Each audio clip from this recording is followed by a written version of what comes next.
Арыстанбек атабыздың кече замандым болгон залкары, кыргыз элдин ичинден алгылымдым болгон залкары. Өткөн замандын залкары акыны келечекти туура тагдан айтып кеткен легендарлуу инсан мыктылардын мыктысы атыккан Арыстанбек Буйлаш уулу учурунда куугунтук алынып таланты бааланбай кеткен эле. Бирок жылдар өтүп ага Олый акын деп эл өз баасын бере баштады. Дал ушул чыган инсандын урпактары бүгүн да арабызда бар. Алардын бири жаш төкмөлөрдүн алдыңкы сабында турган Асылбек Маратов. Айтыштарга катышып каламыз. Арыстанбек Буйлаш уулунун кыбырасы деп чыгарат мени. Анан чыккандан кийин кээде бир туруп уялам, бир туруп сыймыктанам да.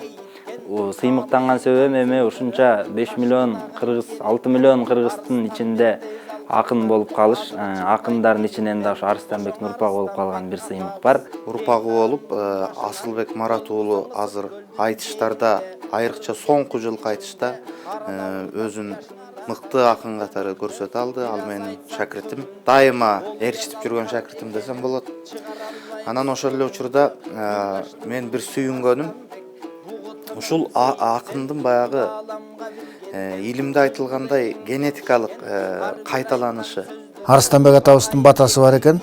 Менден бирден тукум жүрө берет, колдо болбойт, зарда болбойт. Анан 4-чү баламдан укум-тукумум көбөйөт. Ошондо менин Арыстанбек деген атым чыгат деген батасы бар. Ошо батасы как раз ушу мага тийип, анан менден ушул Асылбек ушу комуз жерди ырырдап жүрөт. Арыстанбек Буйлаш уулуна кызыккан инсандар мамлекет эгемендүүлүк алгандан кийин гана изилдей баштаган. Учурда акын тууралуу билгендер саналуу. Ал эми мыктынын мыктысын изилдеп чыккандар арабыздан өтүп кеткен экен.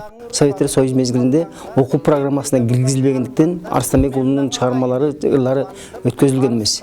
Кийинчерээк мен филология факультетин бүтүрдүм. Филология факультетинде гана заман акындары деп гана берилген.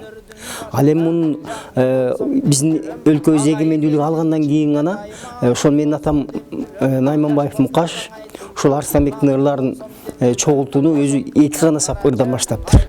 Учурунда Арыстанбек Буйлаш уулу куугунтук алынып, ал жөнүндө маалымат тараткандар сүргүнгө айдалып кеткен. Мындай окуядан улам акынды жакшы таанып билгендер чочулап, уккан көргөнүн ачыкка чыгарган эмес. Ал эми азыр Арыстанбектин урпактары ал жөнүндө кененирээк билүүгө кызыктар. Ынтымак коому Арыстанбек Буйлаш уулунун эстелигин жасап Бишкекке койдурган тат муну даңазалайбыз дагы. Эми бул кишинин ырлары жанакы эле койдун, эчкинин 12 мүчөсүн жилигин бир ошол нускалап айтканы. Ар бир суу боюнча нускалап айткан ырлар, башкача ырлар бар экен. Кудай кааласа ушунда жыйнап туруп жаңы китепке сунуш кылып берели деген ойдобуз. Арыстанбек Буйлаш уулунун Нарын жергесинде жашаган урпактары маданият жана тарых жылында акын жөнүндө көбүрөөк изилденип, ал тууралуу жаңылануулар тарыхтан орун алса дешет. Өз кезегинде урпактары Арыстанбекти изилдөөчүлөргө колдоо көрсөтөөрүн билдиришти. Азыр ушу маданият тарых жылына карата изилдөөчүлөр бар, тарыхчылар бар.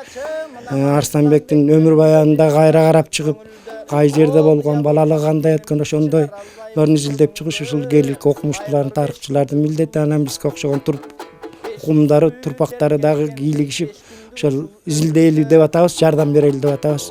Өткөн замандын мыктысы келечекти көрөлү, аны сүрөттөп айтып кеткен Арыстанбек Буйлаш уулун жаш муундарга айтып жеткирүү боюнча мамлекеттик деңгээлде иштер жүрүп келген. Жана мындан ары да улана бермекчи. Келечекте анын урпактары тасма тартууну пландап жатат.